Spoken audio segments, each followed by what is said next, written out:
제가 이제 교회에 오면 아침 먹고 제일 먼저 이제 교회에서 하는 일이 제습기 물통 비우는 일입니다. 제가 없는 동안에 우리 전사님들이 열심히 잘 비워 주셔가지고 제가 와 보니까 그래도 비도 많이 오고 막 그랬다는데 곰팡이님 제가 그래도 다행히 그렇게 극성을 부리지 않아서 참 감사했고요. 또 젊은 사람들이라 머리가 잘 돌아가더라고요. 제습기가 3개인데 하나는 호스를 연결시켜가지고 알아서 빠지도록 해놨더라고. 저는 그걸 몰라가지고 3통 다 그냥 매일 아침 그걸 이제 버리는 게 일이었어요. 비 오고 나면 오후에 집에 들어갈 때 또 한 번 비워요. 그러니까 하루에 2번 비우는 거죠. 그만큼 습기가 많은 거죠. 왜 그게 제가 신경을 쓰느냐 하면 습기는 결국은 곰팡이를 부르죠. 곰팡이는 결국은 뭘 부르죠?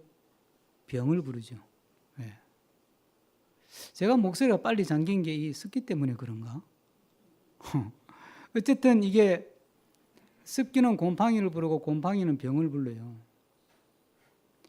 제가 그걸 가만히 묵상하면서 우리 믿음 생활도 똑같아요. 우리 믿음 생활도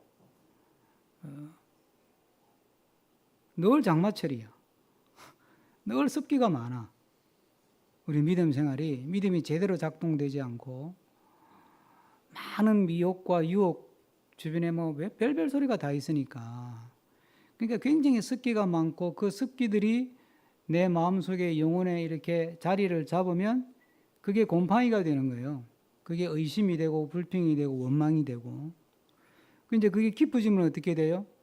그 믿음이 이제 식어지고 또 심지어는 교회를 떠나는 경우도 있고 심지어는 더 나아가서 예수님조차도 떠나버리는 경우도 생기는 거예요. 그러니까 어떻게 보면 믿음 생활이라고 하는 것은 우리 신앙에 있어서 쉽게 찾아오는 이 습기들을 빨리빨리 조기에 잘 이렇게 처리할 수 있어야 우리 믿음이 건강한 상태로 계속 꾸준히 유지가 될 수 있다는 얘기죠.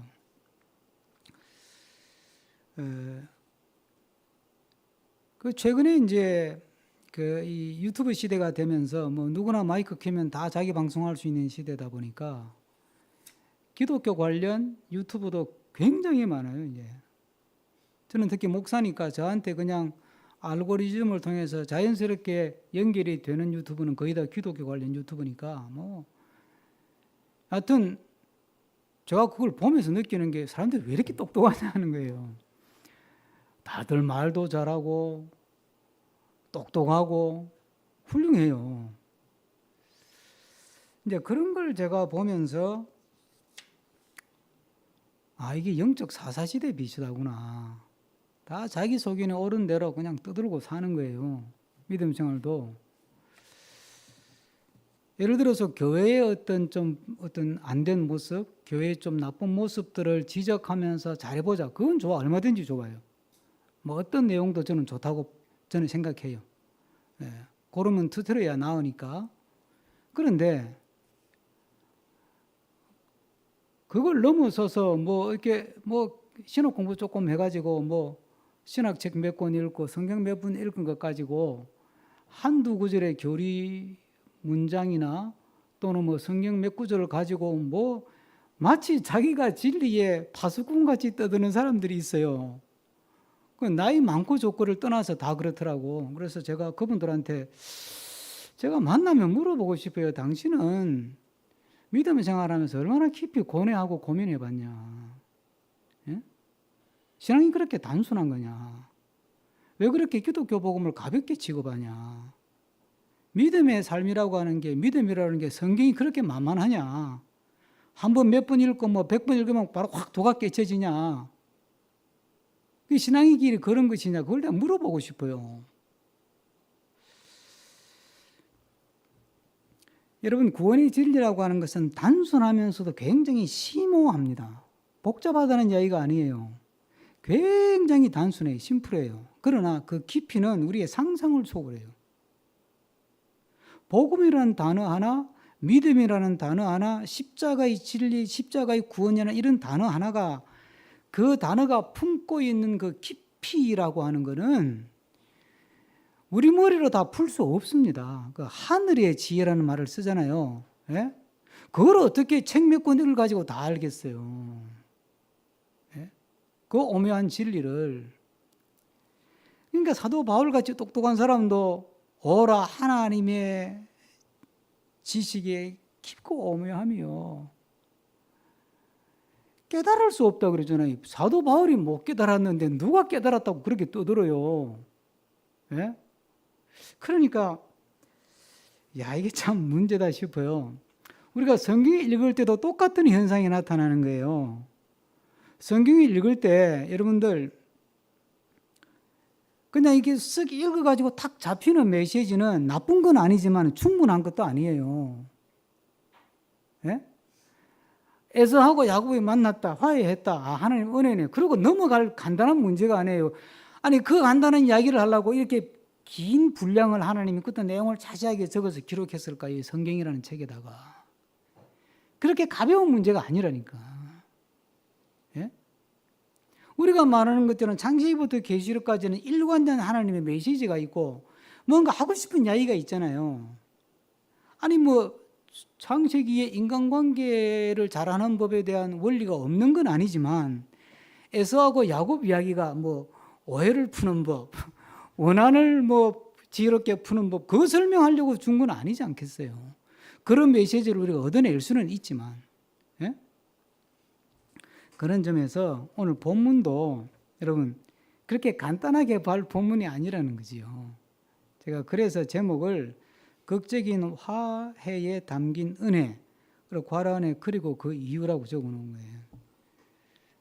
사실 이거는 성경 공부처럼 한 1시간쯤 쫙 이렇게 풀면 좋은데 그럴 수는 없으니까 다음번에는 제가 오늘은 담긴 은혜에 초점을 두고 다음번은 에서 이야기를 중심으로 그리고 그 이유에 대해서 좀 풀어보려고 하는 거죠.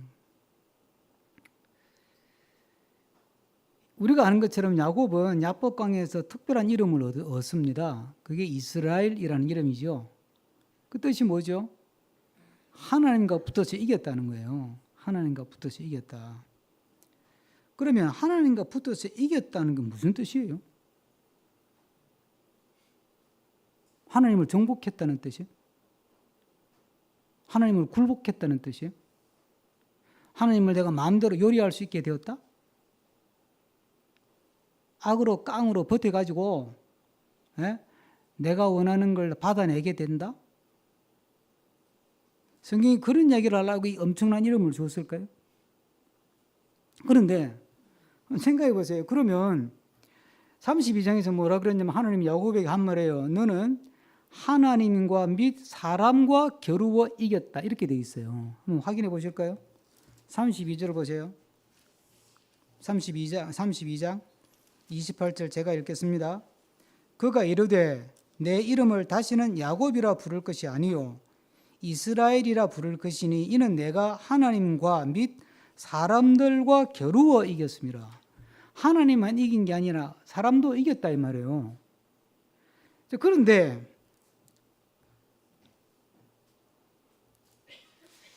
오늘 본문에 보면 야곱이 에서를 만나러 갈 때 어떻게 가요? 나는 하나님도 이겼어. 에서 문제가 안 돼. 걱정할 거 없어. 사람과도 나는 겨루어 이기는 사람이야. 내가 누군데 내가 야복강에서 하나님도 제압했고 하나님이 그래서 사람과도 겨루어 이겼대. 에서 붙어봐. 그런 모습이 전혀 없어요. 7번을 절하면서 가요. 에서가 나타나니까 바짝 쫄아가지고 7번을 절하면서 간다니까. 이게 주석을 보면 피지배를 당하는 나라의 왕이 지배국의 황제를 아련할 때 그때 그 왕의 그냥 걸어가는 게 아니에요. 속국이니까 그 왕 앞에 딱 초입에 들었으면 한 번 절하고 또 한 번 절하고 7번을 절한다는 거예요. 최근에 읽은 서울대 철학과 교수가 쓴 책에 보니까 신의 위대한 질문이라는 책에 보니까 그냥 7번이 아니더만 한 번을 숙여서 7번 절하고 또 한 번 숙여서 엎드려서 7번 절하고 이렇게 7번이니까 몇 분이에요 모두? 7, 7이 49, 49번을 절하고 가는 거더만. 철저한 복종이에요. 나는 절대 당신을 이길 수 없습니다. 그 소리 아니에요. 그러면 이게 하나님을 이긴 자의 모습이에요. 이게 사람과 겨루어 이긴 자의 모습이에요. 도대체 하나님과 겨루어 이긴다는 건 뭐냐는 거예요. 우리는 열심히 기도해가지고 하나님을 이기면 대단한 영웅이 되기를 기도해요. 여러분, 하나님 이긴다고 토르가 되는 게 아니에요. 어른들은 토르를 잘 모르겠지만, 예? 예? 도끼 같은 돌방망이 하나 가지고 번개도 부르고요, 예? 지구를 반쪽 내고요, 막 별별 희한한, 예? 대단한 영웅이야. 마블 시리즈에 나오는 그 유명한. 근데 우리는 기도회가 은혜 받고 능력 받고, 예? 그러니까 하나님을 이기면 씩하면 막 귀신이 떠나고 이쪽으로 씩하면 병이 낫고 막 이쪽으로 씩하면 막 그냥 훅 불면 사람들이 뒤로 넘어지고 막 그러면 문제가 한 방에 해결되고 우리는 이런 걸 꿈꾸는 거예요. 그런 사람 보면 와 그래가지고 막 그냥 하나님을 만나는 것처럼 달려가요. 지금 박혁이라는 젊은 청년 하나가 그러고 돌아다니는 세계를 뒤집고 그러면 대다수의 사람들은 그 앞에 그냥 엄매 기죽하고 꼬박 그냥 고기를 조아려요. 기도 안 받으려고. 그런데 야곱은 하나님 이겨가지고 행 앞에 어떻게 한다고요? 7번 절을 하는 거예요. 그게 하나님을 이긴 자의 모습이라니까요. 그런데 우리가 하나님을 이기는 과정에서 야곱이 겪는 게 뭐냐면 하나님이 야곱을 힘으로 안 된다 싶어가지고 뭘 쳤다고요? 환도뼈를 때리쳐요. 환도뼈는 허벅지뼈라고 이해하시면 돼요. 쉽게. 내 몸을 지탱하는 뼈. 환도뼈를 쳐가지고 절름발이가 됐다는 거 아니에요. 그러면 여러분 생각해봐요. 에서를 만날 때 쩔뚝쩔뚝이가 한 번 엎드려가지고 7번 조아리고 또 몇 발짝 가다가 또 한 번 또 쩔뚝 가가지고 또 한 번 조아리가 또 7번 절하고 그러고 에서를 만나러 간다니까. 그게 하나님을 이긴 자의 모습이에요. 하나님을 이기면 절름발이가 되는 거고 하나님을 이기면 환도뼈가 꺾이는 거예요. 하나님을 이긴다는 말은 절름발이가 된다는 뜻이고 하나님을 이긴다는 말은 내 환도뼈가 꺾인다는 뜻이에요. 은혜를 받는다고 하는 것이 은혜를 받아서 내가 확장되고 확대돼 가지고 내가 더 위대한 인물이 되고 내가 거인같이 되고 내가 시대의 영웅이 돼 가지고 막 세상을 쥐어고 흔들고 그게 은혜가 아니라니까요. 그건 은혜를 모르는 거예요. 그러면 예수님이 왜 십자가에 죽어 그냥 확 쓸어버리지 그냥. 예? 환도뼈가 꺾인다는 것은 결국은 야곱이 마지막 다 그냥 재산도 보내고 가족 다 떠나보내고 자기 혼자 남아가지고 마지막 버티고 서 있는데 받쳐주는 게 뭐 그게 환도뼈예요. 하나님이 그걸 팍 쳐버리니까 윽 하고 넘어지는 거 아니에요. 내가 마지막까지 붙들고 있는 자존심 아니에요? 내가 끝까지 놓기 싫은 자랑거리 아니에요. 예? 하나님이 그걸 꺾는다니까. 그게 꺾이는 게 그게 하나님을 이기는 거예요. 그래서 나오는 고백이 야곱이 오늘 33장 끝절 20절에 가면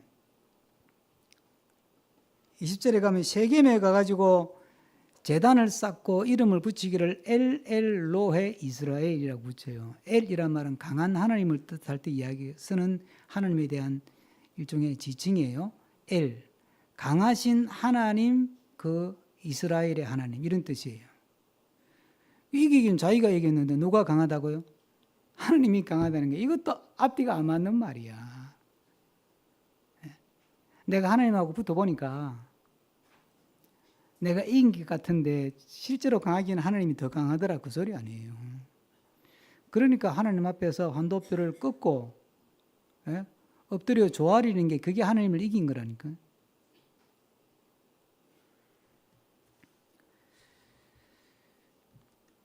우리가 정말 하나님을 이기고 싶으면 내가 마지막까지 붙들고 있는 자랑거리, 그 자존심, 그걸 깨야 돼요. 내가 이건 양보 못해. 아무리 하나님이라도. 그래. 그러면 하나님이 한번 치는 거지. 악으로 깡으로 버틸 때는 하나님이 예가 세네 그랬다니까요. 32장에 나왔잖아요. 힘으로는 감당할 수 없어. 그렇게 돼 있다니까. 그래. 그럼 한번 버텨봐라. 하고 한번 쳐버리니까 그냥 자랑거리가 한 방에 날아가는 거예요. 우뚝 서 있었는데 한 방에 그냥 꼬꾸라져 가지고 절름머리가 된다니까요. 그러니까 하나님을 이기는 거는 내가 알아서 내 환도뼈를 꺾는 거예요. 하나님 앞에 정말 내가 무력하고 정말 내가 못난 사람이고 정말 내가 한계가 많고 정말 내가 부질없는 인간이구나. 그걸 하나님 앞에 정말 진심으로 절실하게 고백할 때 비로소 하나님을 이기는 거예요. 예? 하나님을 이겨먹는 것은 결국은 내가 죽는 거라는 뜻이에요.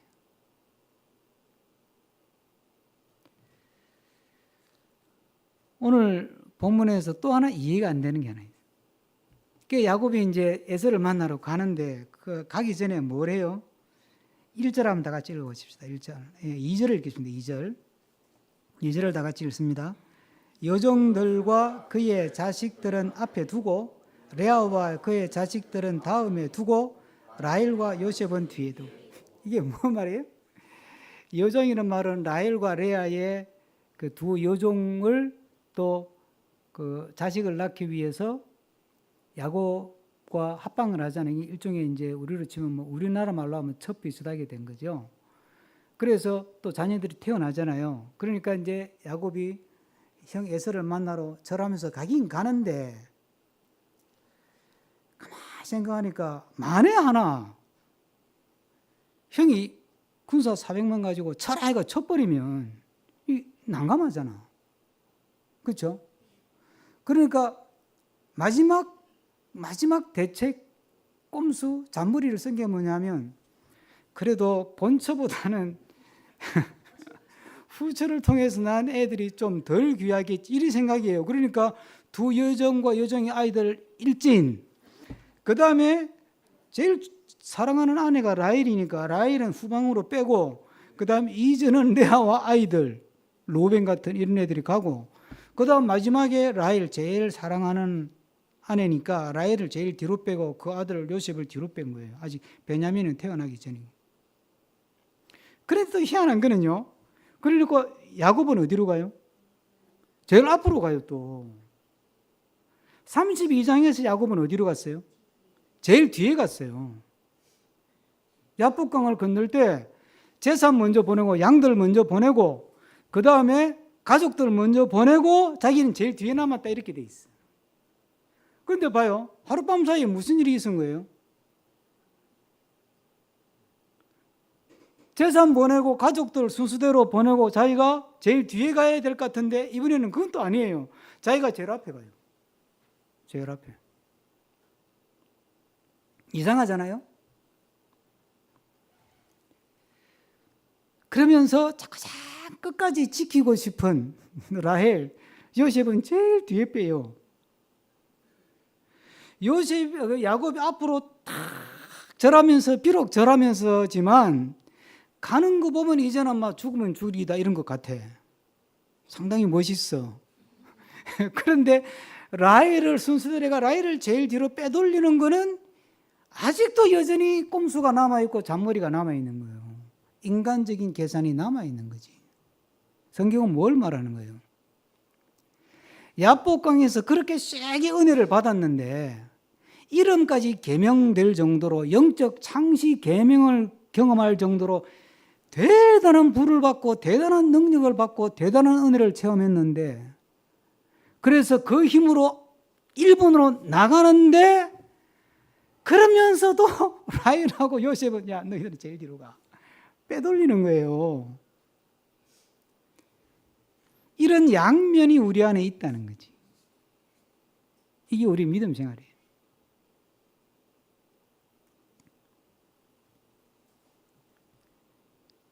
여러분 사도행전에 보면 아나니아 삽비라 그 유명한 이야기가 있어요. 다들 막 은혜 받아가지고 막 재산을 다 바치고 했는데 다들 존경을 받으니까 아나니아 삽비라도 존경을 받고 싶은 거예요. 막 훌륭합니다. 그러니까 자기도 그 소리 듣고 싶을 거 아니에요. 그리고 재산을 팔았는데 생각보다 재산이 좀 많았던가 봐. 너무 재산이 많은 거야. 그러니까 일부는 빼돌리고 일부를 바친 거예요. 그러면 팔아가지고 70%만 가져왔습니다. 그러면 되잖아. 그럼 아무 문제가 없었어요. 그런데 재산 파는 거 전부 답니다 이래버린 거지. 빼돌린 게 문제가 아니에요. 거짓말 친 게 문제지. 그게 뭐예요? 그게 우리의 모습이라니까. 믿음으로 헌신하고 믿음으로 봉사하고 믿음으로 막 열심히 사역하고 믿음으로 사는 것 같지만 또 한편 내가 또 이렇게 꼽을 치고 챙기고 싶은 건 챙기고 싶고 이게 인간이에요. 그죠? 그러니까 제가 오늘 말씀드리려고 하는 것은 믿음 생활이라고 하는 것은 한 방에 끝나는 게 아니라는 거예요. 야복강에서 받은 은혜가 얼마나 대단한 은혜예요. 이름이 바뀔 정도인데. 그런데 그 한 분의 은혜도, 그 강렬한 한 분의 은혜도 야곱을 완전히 바꿔놓지는 못하더라는 거예요. 우리는 화끈한 걸 좋아해요. 한 번 불 받아가지고 막 그냥 한 방에 뒤집어져가지고 그걸로 그냥 죽을 때까지 쭉 가는 수 있다는 환상을 가지고 있는 거예요. 그런 건 없어요. 예? 좀 개념적으로 이야기하면 믿음은 과정이에요. 과정. 신앙생활은 과정적이에요.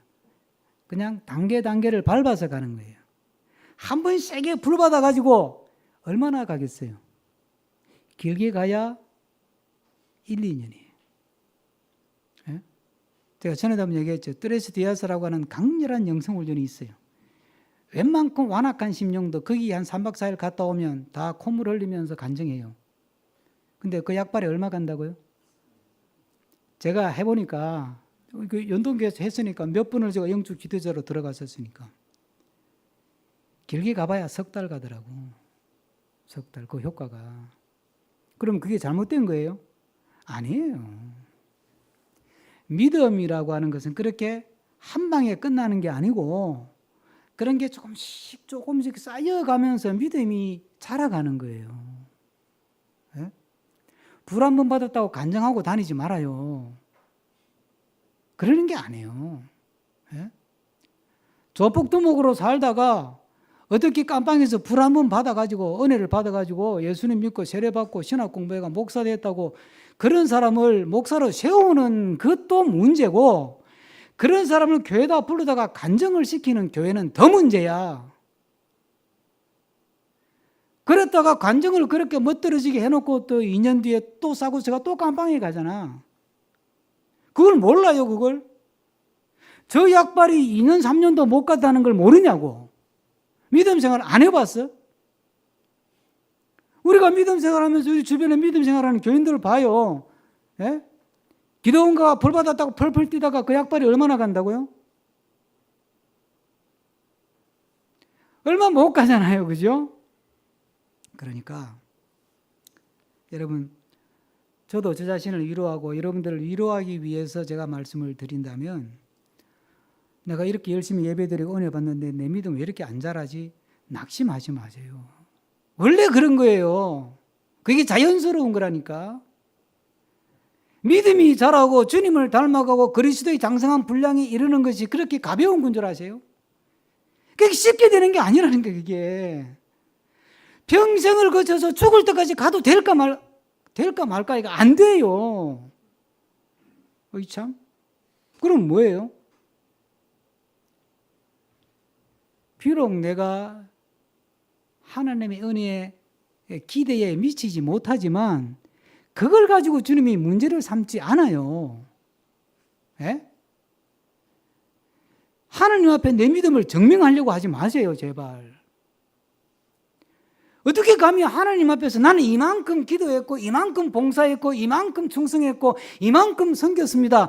나 잘했죠. 하나님 앞에서 떳떳하려고 하니까 문제가 되는 거야. 예? 누가 감히 하나님 앞에서 떳떳할 수가 있겠습니까? 그렇잖아요.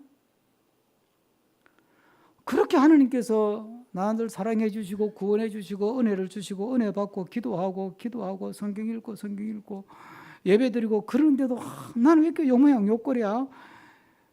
그걸 하나님은 기뻐하는 거예요. 그걸 기뻐한다니까. 탕자의 비유 보세요. 큰아들은 아버지 옆에 있으면서 가정을 위해서 죽도록 일했다잖아. 그런데 아버지는 염소 새끼 한 마리 안 잡아줬다잖아요. 그래서 불평하고 원망하잖아요. 내가 이만큼 했는데 이거 아니야 이게. 그런데 탕자는 가지고 막 돈 다 쓰고 세상 즐길 것 다 즐기고 그러다가 완전히 이제 돈 바닥에 나가지고 거지가 돼 놓으니까 그때서야 정신을 차린 거야. 그래서 성경에 보면 표현이 재밌게 되어 있어요. 이에 스스로 돌이켜 이렇게 되어 있어요. 자기 자신에게 돌아가서 이런 뜻이에요. 내가 무슨 짓을 한 거야 이게 깨달은 거지. 그리고 하는 말이 뭐냐면 내가 아버지 집에 가야 되겠다. 그리고 하는 말이 뭐예요? 나는 아버지 아들 될 자격이 없어.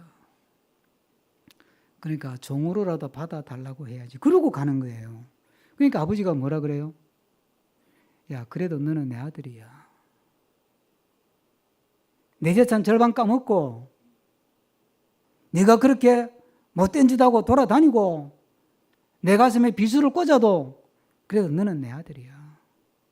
너를 향한 내 사랑은 나 그 정도 고통은 나 감당할 수 있어. 그게 하나님의 사랑 아니에요. 너를 구원할 수 있다면 내 아들을 줄 수 있어. 그게 십자가 사랑 아니에요. 그러니까 우리는 자꾸 은혜 좀 받은 거 가지고 그걸 가지고 막 뭔가 좀 하나님 앞에서 떳떳해지고 싶고 교인들 앞에서도 뭐 떳떳해지고 싶고 자랑거리도 좀 갖고 싶고 뭐 좀 간증거리도 좀 갖고 싶고 그런 마음이 누구나 있는 거예요. 예? 아이 저 장로님 그 집사님 아이고 대단하셔. 나는 저렇게 못해. 그 소리 듣고 싶잖아. 여러분 그건 불가능해요. 그러면 하나님의 은혜는 떠나요. 내 자랑만 남고. 믿음은 비록 내가 나 자신을 볼 때 못났고 비록 내가 참 한심하고 비록 내가 참 너무 바보 같고 그걸 하나님의 사랑, 십자가의 사랑으로 이겨내는 거예요. 은혜의 보좌 앞으로 담대히 나아갈지니라. 히브리서 말씀처럼 그 내 마음에서 일어나는 자격지심, 내 마음에 일어나는 죄책감, 내 마음에 일어나는 자기 그냥 연민 이걸 십자가의 사랑으로 이겨내면서 끈기 있게 주님 앞에 나아가는 거예요. 그게 믿음이에요. 그런 마음이 있으면 믿음이 좋은 거고 그런 마음이 없으면 믿음이 아직도 시작도 제대로 못한 거라고 보시면 돼.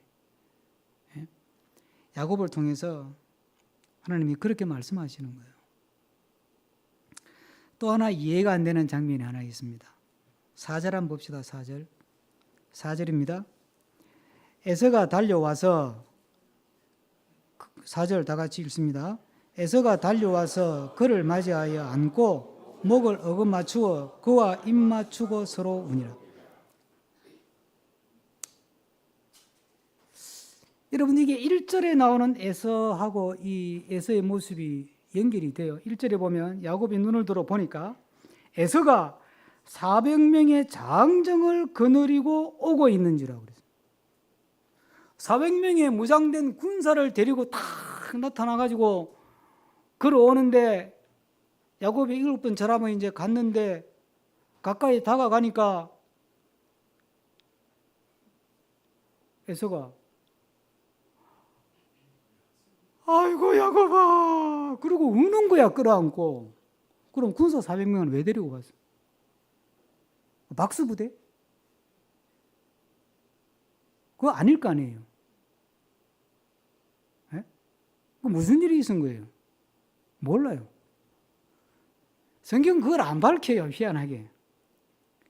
참 묘하게 대비가 되는 거는 바단 아람에서 집으로 떠날 때, 외삼촌 집에서 집으로 떠날 때는 야곱이 야반 도주했다는 소식을 듣고 외삼촌 라반이 아들들, 그 야곱의 사촌들 데리고 야곱 잡으러 와요.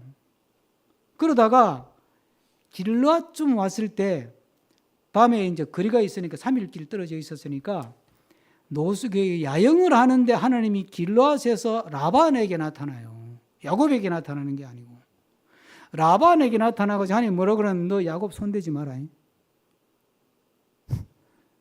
너 야곱 손대지 마. 라반이 놀래가지고 야곱을 만나가지고 우리 그냥 화해하자 그래요. 그래서 여갈사두다라고 화해 무덤이라는 걸 만들어서 서로 화해해요. 그리고 야곱을 축복하고 보내준다니까. 그런데 에서는 오는 길에 그런 이야기가 없어요. 그런데 왜 생뚱맞게 군사 400명을 거느려 이르갈고 왔으면, 예? 뭐 영화의 한 장면처럼 묘사한다면 내 이놈 너가 야곱이랬다 내 칼을 받아라 그래야 될 거 아니야. 아니면 얘들아 쳐라 그래야 될 거 아니야. 이게 야곱은 그걸 예상하고 그렇게 딱 배치를 해가지고 보냈는데 갑자기 형이 와가지고 막 자기가 가서 엉겨 붙은 것도 아니야. 에서가 지가 주도적으로 와가지고 야곱을 끌어가면 아이고 동생아 고생 많았지 그러고 울고 앉아있는 거 야곱이 얼마나 당황을 했겠어. 이게 웬 시츄에이션이야 그랬을 거 아니에요.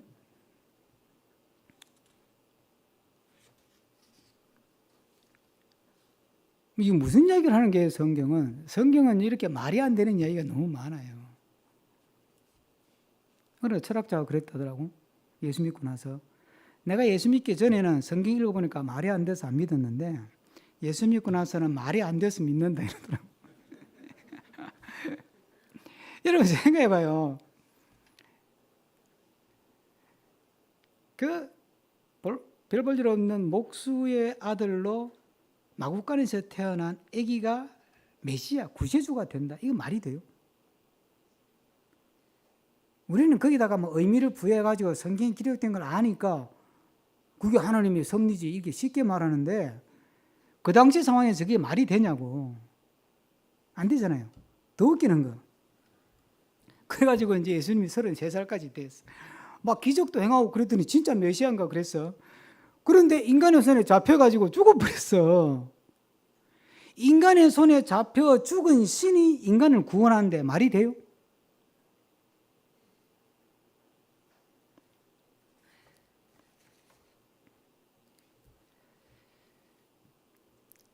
그러니까 이 야곱 이야기에도 이게 에서에게 무슨 일이 일어난지 모르는 거예요. 쉽게 말할 수 없어요, 우리가. 뭐 에서가 오다가 마음이 변했을 수도 있고, 그렇죠?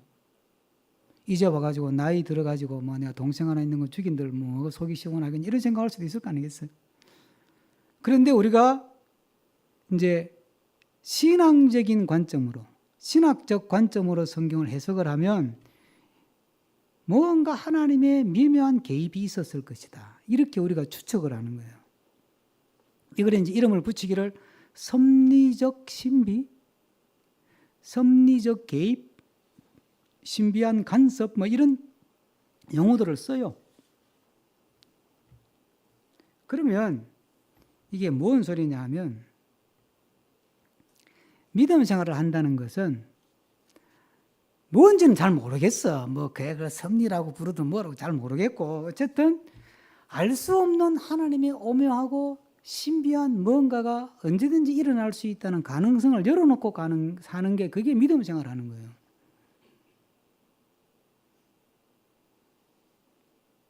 그걸 지켜보는 거예요. 제가 이걸 묵상하면서 야곱이 절하면서 가면서 어떤 생각이었을까? 야곱의 생각이 어떤 생각을 갖고 갔을까? 제가 이런 생각이 들더라고요. 7번 하고 또 걸어가서 또 7번 또 걸어가서 또 7번 그러면서 처음에는 저 형이 나를 치나? 봐주나? 내치나? 용서해주나? 그런 생각 들다가 아니지. 자, 이 상황에서 하나님이 도대체 뭘 하실까? 그래, 하나님이 어떻게 하는지 한번 보자. 나보고 하나님이 이겼다 그러고 사람도 이겼다 그랬으니까 그래, 그러면 하나님이 어떻게 하는지 한번 보자. 그런 마음이 들지 않았을까요? 그러니까 믿음으로 산다는 것은 뭐냐 하면 그래, 그러면 하나님이 어떻게 하는지 한번 보자. 네? 이 상황에서 하나님이 어떻게 일하시는지 뭘 하시는지 한번 두고 보자. 그러고 가는 거예요. 그냥 절하면서 네? 내 나름대로 할 조치를 취하면서 가는 거예요. 여러분, 여러분을 괴롭히는 문제가 뭐예요? 그 문제 없는 집이 없죠. 저희 집도 있고 여러분 집도 다 있죠. 없는 척 하지 마요. 다 알아요. 제가 제일 싫어하는 게 뭐 나눔할 때 뭐 감사해요 그러면서 그냥 얼굴에는 수심이 가득한 거야. 입에 발린 소리 하지 말고 힘들다고 하는 게 믿음이에요. 예? 하나님이 도대체 나한테 왜 이러는지 모르겠다고 말하는 게 믿음이라니까. 그 정도 하나님 앞에 대들 자신 없으면 믿음이라고 하지도 말아요. 그거. 우상 앞에서 벌벌 떠는 거하고 똑같이. 예? 그러니까 하나님이 어떻게 할지 모른다니까요. 그래, 하나님이 어떻게 하실지 한번 두고 보자. 그리고 나는 내 할 일을 하는 거예요. 여러분을 괴롭히는 문제가 뭔지는 몰라도 예? 집집마다 기도 제목이 다 있잖아요. 지난주 이 목사님 설교할 때 집집마다 안 믿는 자녀들도 있고 가족도 있고 우리 집도 그래요. 예? 저를 교회에다 데려놓은 누나는 지금 절에 다녀. 어떻게 하면 좋아요? 예? 고등부에 해석하면서 저를 중등부로 보냈다니까. 그러니까 지는 그런다. 시댁 식구 분위기 때문에 절에 간다니까.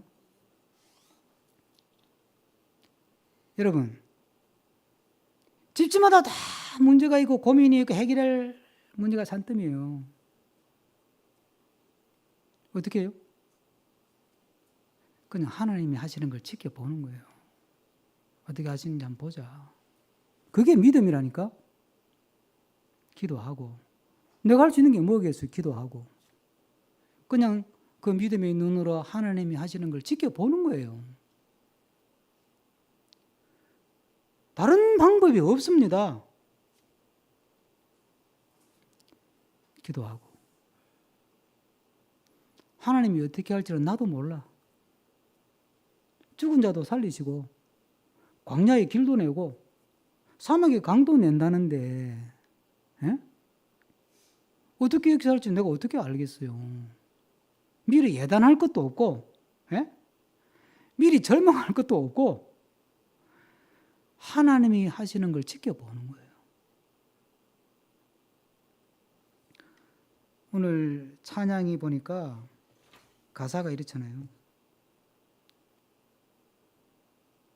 내게로부터 주를 보기 시작할 때 모든 시선을 주께 드리고 살아계신 하나님을 느낄 때 내 삶은 주의 역사가 되고 하나님이 일하기 시작하네. 믿음이라는 것은 나를 키우는 것도 나에게 맞추는 것이 아니라 나를 하나님께 맞추는 겁니다. 그리고 하나님이 어떻게 일할지 모른다는 이야기는 그만큼 하나님의 세계가 풍성하다는 거예요. 그런데 우리는 심플한 거 좋아. 그냥 단순하게 기도하면 답해주고 예? 나쁜 놈 벌 주고 착한 놈 상 주고 인과응보하고 예? 신상필벌하고 지성감천하고 딱 떨어지잖아. 좋잖아요.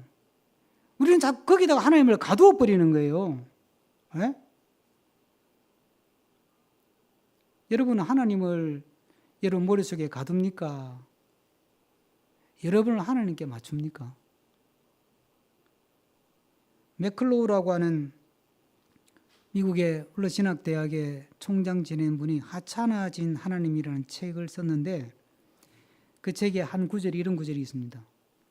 내 형태에 맞는 어떤 신도 결코 나를 초월하지 못하고 진정한 하나님이 되지 못한다. 나의 인식이라는 나의 생각, 나의 인식이라는 감옥의 창살을 걷어차고 나가지 않는 신은 하찮은 신에 불과하다. 여러분은 지금 하찮은 신을 믿습니까? 풍성하고 무궁무진한 가능성과 열심과 능력을 가진 하나님을 믿습니까? 기도하겠습니다. 다 같이 나눈 말씀 생각하면서 한 1분 정도 한 마음으로 기도합니다. 사랑 권혜가 많으신 하나님, 오늘 우리는 야곱을 통해 또 에서의 모습을 통해서